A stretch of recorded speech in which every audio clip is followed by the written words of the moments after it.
ఏమైంది మన సైట్లో వచ్చినావు? పెళ్ళెందుకు ఆపేశావు బావా? ఏంటి బావా మాట్లాడవు? ఇప్పుడు ఇవన్నీ ఎందుకులే. చెప్పు బావా, పెళ్ళెందుకు ఆపేశావు?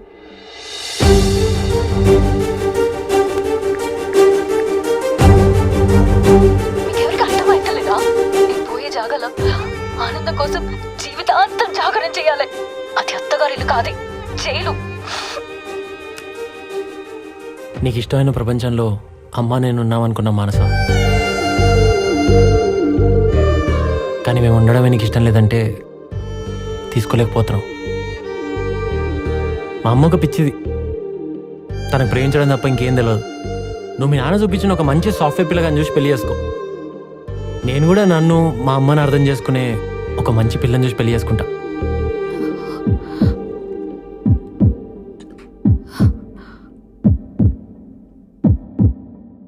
ఇన్ని రోజులు నేను తప్పుగా అర్థం చేసుకున్నది అత్త ప్రేమని అనుకున్నా, కానీ కాదు, అమ్మ ప్రేమని. నన్ను క్షమించు బావా.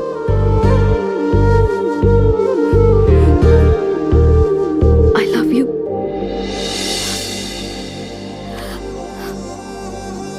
ఆయన పెళ్లి జరగదంటండక్క, పోదామంటుండు.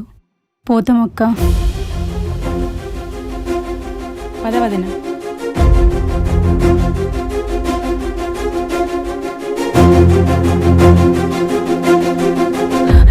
చైతు, సారీ, ఏదో ఒక్కసారి చెప్పేరా, అంతా సరిపోతుంది. పంచాయతీలో మాట ఇచ్చి వచ్చిన అయ్యా నా కొడుకుతో క్షమాపణ చెప్పిస్తా అని. నా మాటకి విలువ ఉందా ఇంట్లో? ఉండవయ్యా. రే చైతు, మన సమస్యల వల్ల మన జీవితాలు ఆగిపోవచ్చు, కానీ ఆ సమస్యల వల్ల ఇంకొకరి జీవితం ఆగిపోకూడదురా. మా నాన్న కదా, సారీ చెప్పరా, చెప్పరా చైతు, చెప్పు, చెప్పురా చైతు. నేనెంత చెప్పినా అర్థం కావట్లేదా నీకు? నీ వల్ల మానస జీవితం ఆగిపోయింది. ఆ పిల్ల నలుగురిలో తల దించుకుంటుంది, నీకు బుర్రకెక్కట్లేదా? మాత్రం ఆలోచన గానికే ఉంటది. అసలు మనకు ఉండాల్సింది పెళ్లి కుదుర్చుకుని తప్పు చేసినాం, మానవ జీవితం బర్బాద్ చేసినాం. నీకన్నా మానస నా కడుపును పుట్టుంటే బాగుండేదిరా. అది ఇప్పటి వరకు ఒక్కసారి కూడా నా మాట జవరాట్లేదు తెలుసా? నా బిడ్డకి ఎంత కష్టం ఇచ్చావు నువ్వు. అమ్మా, నువ్వు నన్ను అడిగిను ఈ పెళ్ళి నీకు ఇష్టమా అని. నాన్న నన్ను అడిగిండు ఈ పెళ్ళి నీకు ఇష్టమా అని. ఆఖరికి మామ కూడా నన్ను అడిగిండు ఈ పెళ్ళి నీకు ఇష్టమారా చైతు అని. ఇదే ప్రశ్న ఒక్కసారి మానసని మీరు అడుగుంటే అర్థమవుతుంది. మానసకి పెళ్ళి ఇష్టం లేదని. ఇన్నేళ్ల నుండి మనం తల్లి లేని పిల్ల అని జాలి చూపించినామంట. మనది అసలు ప్రేమ కాదంట. మానస మనసులో ఏముందో మీరు తెలుసుకునే ప్రయత్నం చేసి ఉంటామ్మా. మీకు అర్థమవుతుండే ఈ పరిస్థితి రాకపోతుండే.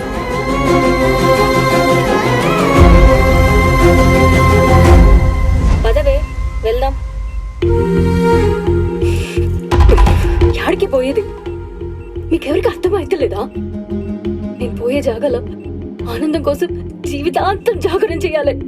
అదేంటే నువ్వు వెళ్ళేది మీ అత్తోళ్ళింటికే కదా, అది అత్తగారిల్లు కాదే, జైలు. భయం వేస్తుంది. చిన్నప్పటి నుంచి మా అత్త, మామ, బావ అందరూ నా మీద జాలి చూపిస్తున్నారు. అందుకే నాకు జాలి చూపించే వాళ్ళంటే చిరాకు.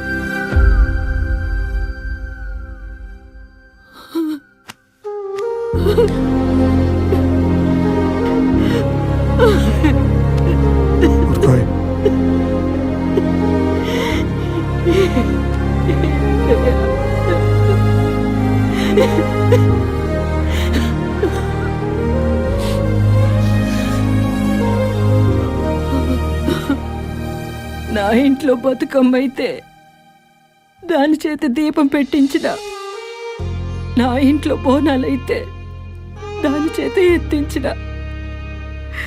దాని పానాల మీదకొస్తే సమ్మక్క సారకి యాటలు కోయించిన. నా కడుపును పుడితే బాగుండనే ఇప్పటి వరకు అనుకున్నా. అదిలా అనుకుంటుందని నాకు తెలియదురా.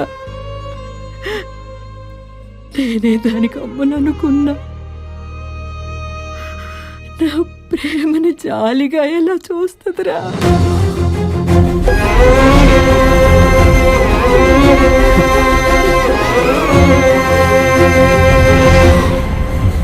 అన్నా నా బిడ్డ పరిస్థితి కొట్టానంటే విప్పురోలో పడతాం. వచ్చినవా? మ్యాంగోళ్ళు వచ్చింది. అమ్మా, నీకిష్టం లేకుండా బావకిచ్చి లగ్గం చేయడం మంచిగా అనిపించలా. గందుకే అత్తకు ఫోన్ చేసి ఈ పెళ్లి క్యాన్సిల్ చేసి గంతకు మించిన సంబంధం ఇదే పద్దిట్లా నీకు జరిపిస్తా. రేపే పెళ్లి చూపులు. పో. మానసా, ఏమైంది? మా నాన్న నాకు కొత్త సాఫ్ట్వేర్ సంబంధం చూసిండంట. అదేంది? ఇంతకు ముందే కదా మన పెళ్లి క్యాన్సిల్ చేసుకున్నారు. అప్పుడే కొత్త సంబంధం తెచ్చిండా మామ? ఎదుర్కోళ్ళకొచ్చే ముందే మా నాన్నకి నీ జాబ్ పోయిందన్న విషయం తెలిసింది. పెళ్ళి ఎట్లయినా ఆపేద్దాం అనుకున్నాడు. ఈలోపు నువ్వే ఆపేశావు. మామ జస్ట్ నా జాబ్ చూసి మన పెళ్లి కొప్పుకుండని మా అమ్మకి తెలిస్తే తట్టుకోలేదు మానసా. అత్తకు మన విషయం నేను చెప్తా బావా. అప్పటిదాకా నువ్వేం మాట్లాడుకు. నాకు నువ్వు కావాలి బావా. నువ్వు లేకుండా నేను ఉండలేను. మానసా, నువ్వు లేకుండా నేను మాత్రం ఉండగలనా? You don't worry. ఈ లగ్గం జరిగేలా నేను చూస్తా.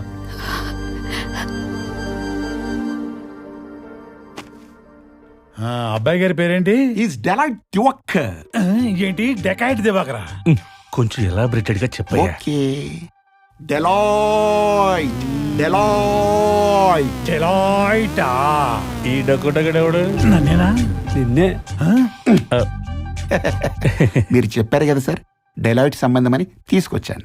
ఓ గది బావా, ఏంద్ర వాడుస్తుండు.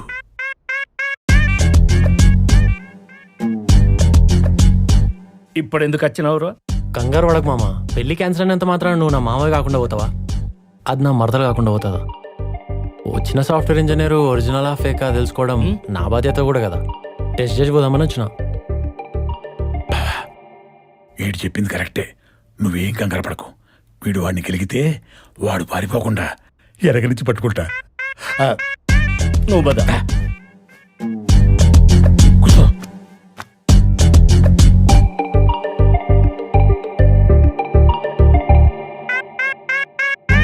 Hi, I'm Chaitanya. Hi, this is Divakar, hardware లా కనిపించే సాఫ్ట్వేర్ ఇంజనీర్. ఓ, నేను మిమ్మల్ని కొన్ని క్వశ్చన్స్ అడగొచ్చా? ఇంతకి నువ్వెవరు? బావా. Okay, no problem, proceed.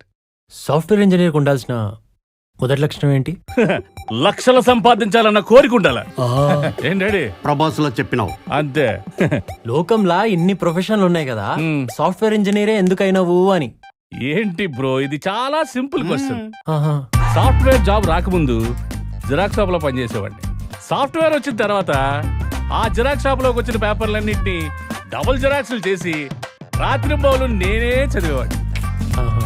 అందులో C++, జావా, వైవా, మియామాల్గావా అలా అన్ని కోర్సులు నేర్చుకొని నేను అలా సాఫ్ట్వేర్ ఇంజనీర్. ఓ కూల్ కూల్ బ్రో. అంటే జిరాక్స్ షాప్ నుండి సాఫ్ట్వేర్ ఇంజనీర్ అయినావు అనమాట. కొంపదీసి నీ డిగ్రీ ఒరిజినలా జిరాక్సా? ఒరిజినల్లే. ఏంటి జిరాక్స్ కావాలా? ఓహో. డాడీ చెప్పా, చింపేసినావు. మేం నిన్ను పెళ్లి కొడుకు ఎందుకు సెలెక్ట్ చేయాలి? మీకు సాఫ్ట్వేర్ ఇంజనీరే కావాలి కాబట్టి. డాడీ చెప్పా. అయినా నీ ప్లాట్ఫామ్ ఏది? My working platform is HB001. HB001. అర్థం అవ్వాలంటే మినిమం డిగ్రీ ఉండాలి డూడ్. డిగ్రీ అంటే చూసినావా? ఇంగ్లీష్ లో అదర కొట్టేస్తుండు. అవునవును. Software engineer. ఏం రాస్తున్నారు? సాఫ్ట్వేర్ లక్షలు సంపాదించడానికి టిప్స్ చెప్తున్నాడు, రాసుకుంటున్నాను.